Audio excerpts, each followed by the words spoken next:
Hi, and welcome to Masterclass once again.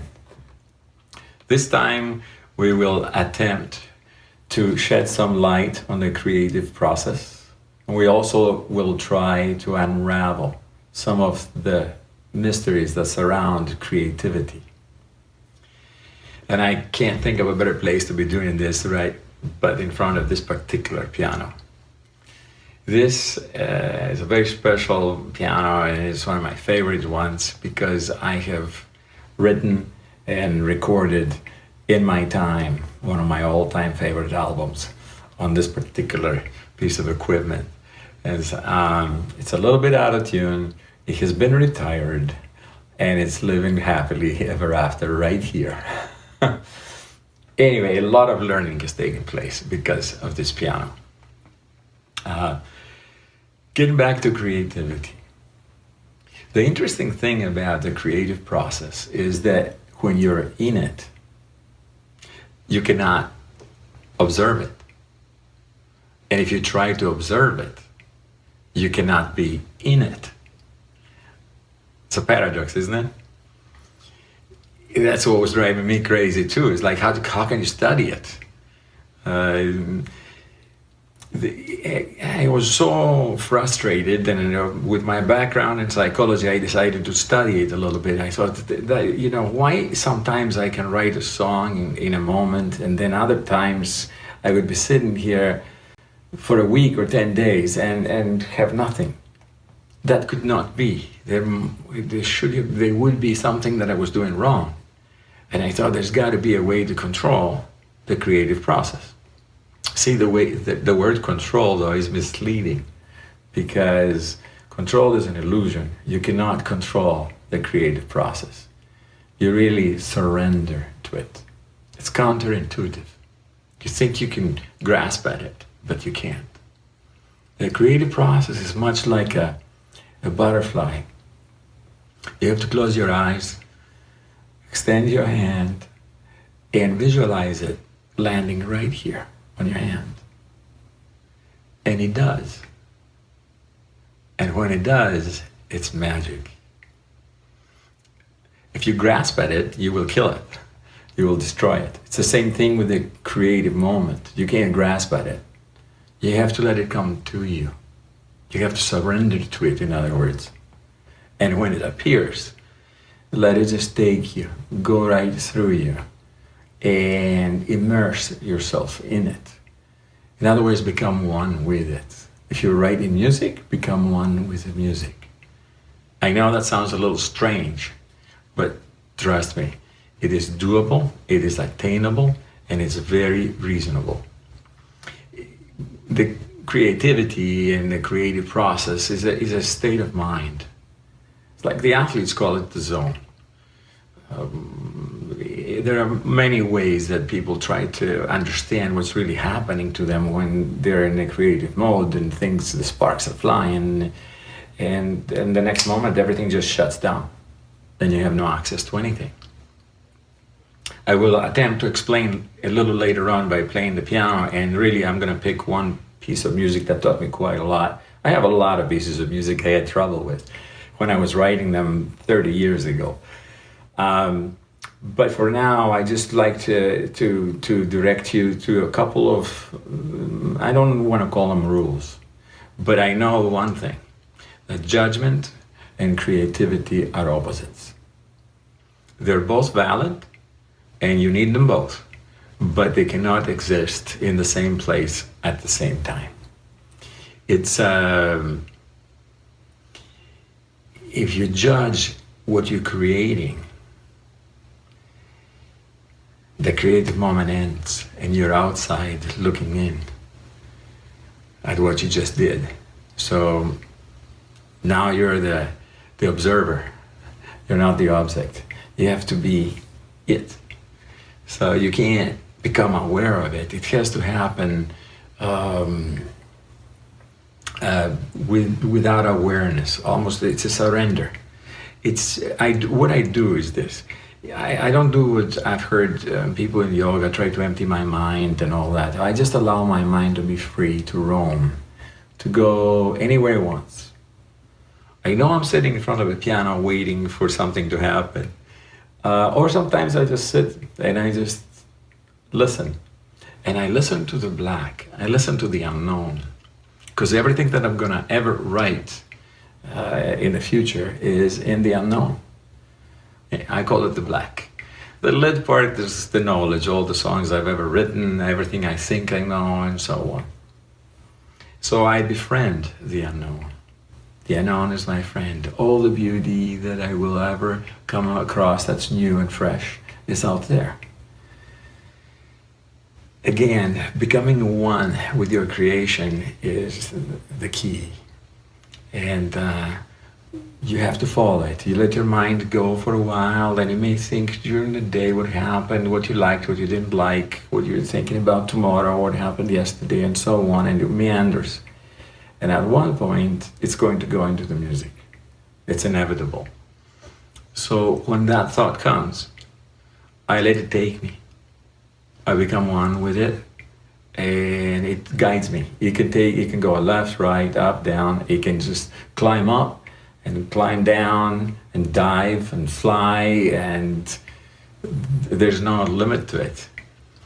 The moment you become aware of what is happening to you, whether you're going right, left, up, down, diving, whatever, flying, that's the moment where the creative process ends.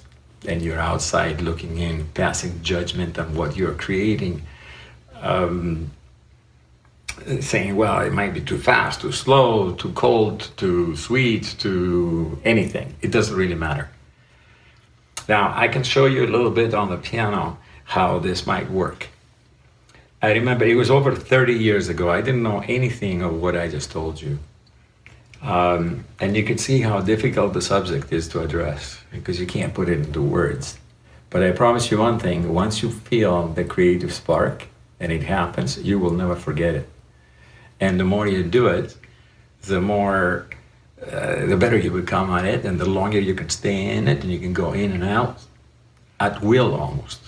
In the old days, it would take me maybe a day, a half a day, 5 hours, then 1 hour, and right now, 1 minute to 5 minutes a minute. And once I start flying with it, I feel hot. There's a feeling to creativity. You know, I get goosebumps. I feel hot. I can only do it so long, and then after that, I have to stop. But I can stay in it for minutes or half an hour at a time. And if I get out of it for a few minutes or so, I can pretty much in 30 seconds to a minute later, I can get back into it. Getting back to this particular song, I remember it was over 30 years ago. I kept hearing these notes, and I have perfect pitch, so they speak to me like words. I kept hearing do, re, si, do, fa, do, re, si, do, fa, re, mi, do, re, fa, re, mi, do, re, fa, re, mi, do, re, sol, do, re, si, do, sol, do, re, si, do, fa. It goes like this. Re, mi, do, re, fa, re, mi, do, re, fa, re, mi, do, re, sol, do, re, si, do, sol, do, re, si, do, fa. And then it went do, re, do, si, la, sol, fa, mi, re, do, si, la, sol. And I got so excited about it. He went, and I thought, wow, that's amazing. And that's when it all ended. It was over. I had the beginnings of this, what I thought a beautiful song, which is in 5/8. It's like do, re, si, do, fa. Like 1, 2, 3, 4, 5, 1, 2, 3, 4, 5, 1, 2, 3, 3. At the time I was writing it, I would never know what it was. There's no judgment. My hands were just moving. So it ends up being nostalgia, which yeah, a lot of you know it. So when you play it correctly,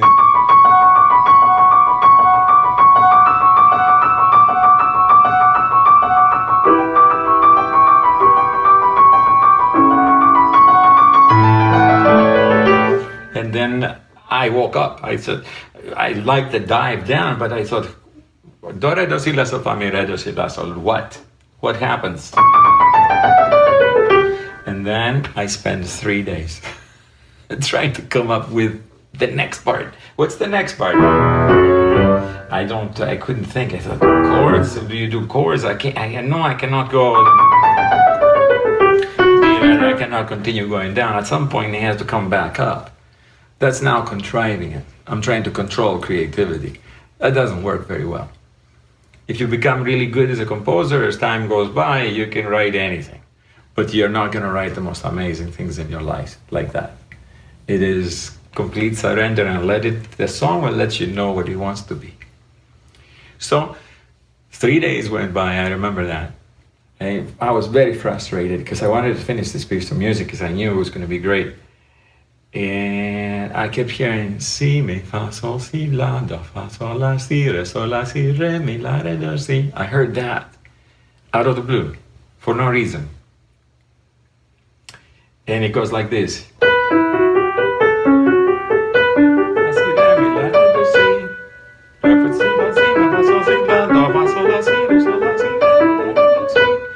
And that was the turnaround.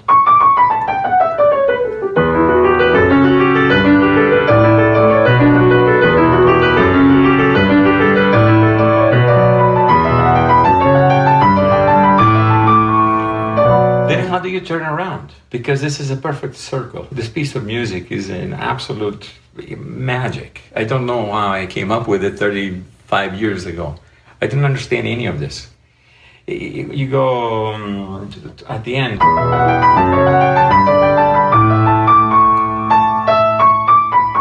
These two notes, it doesn't stop it. Otherwise you have mi, la, re, do, si, fa, re, si, do, and then you got to stop. And I don't want to stop.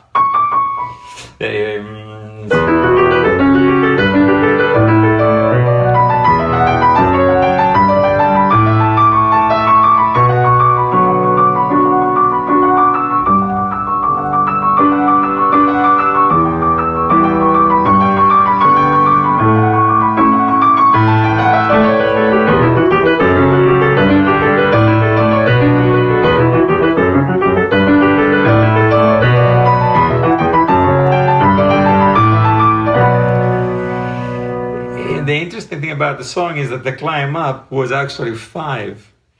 It's like si, mi, fa, sol, si, la, do, fa, sol, la, si, re, sol, la, si, re, mi, la, re, do, si. There's 5 bars.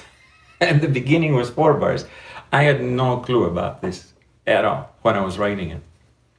So anyway, there's magic to it. And the surrender aspects that I talked about earlier are very, very important. That's all. There's a long time right now I've been talking, and that's the best I can do. I hope what I demonstrated is of some help to some of you out there who are writing music or playing the piano or whatever it is that you're creating, because it's the same problem that a writer will face when they're faced with an empty piece of paper and a pen or a pencil. They know what I'm talking about. It's just like me sitting in front of the piano going, what's the first note? What's the first word? What's the first paint, whatever color, brush stroke you're going to put on your painting? It is the most difficult thing to start with. And yet, when you're in the state of surrender, where you become one with the creative process, it's effortless. It all appears to you all at once, and it's easy. So now I'm just going to leave you with something. I have played this one for 25 years. This is one of, let me see if I can think of it. So you can see me trying to pull the strings now of my memory. It's a thread. Let me see, it goes.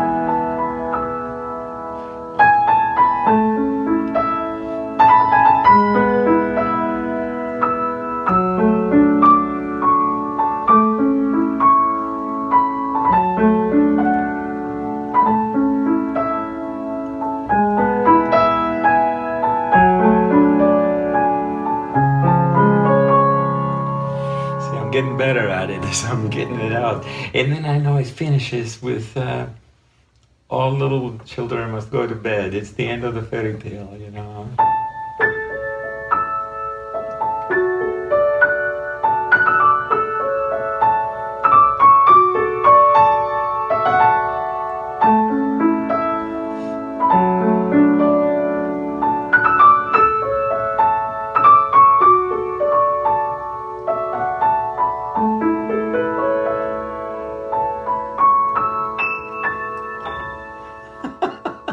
That's all I remember. I know a lot of you already know how to play the song.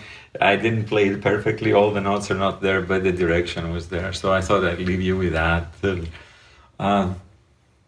Anyway, it was a lot of fun doing this class. I hope you enjoyed it. I want to thank you all for staying this long with me and listening through. Take care. I love you all. We'll see you soon.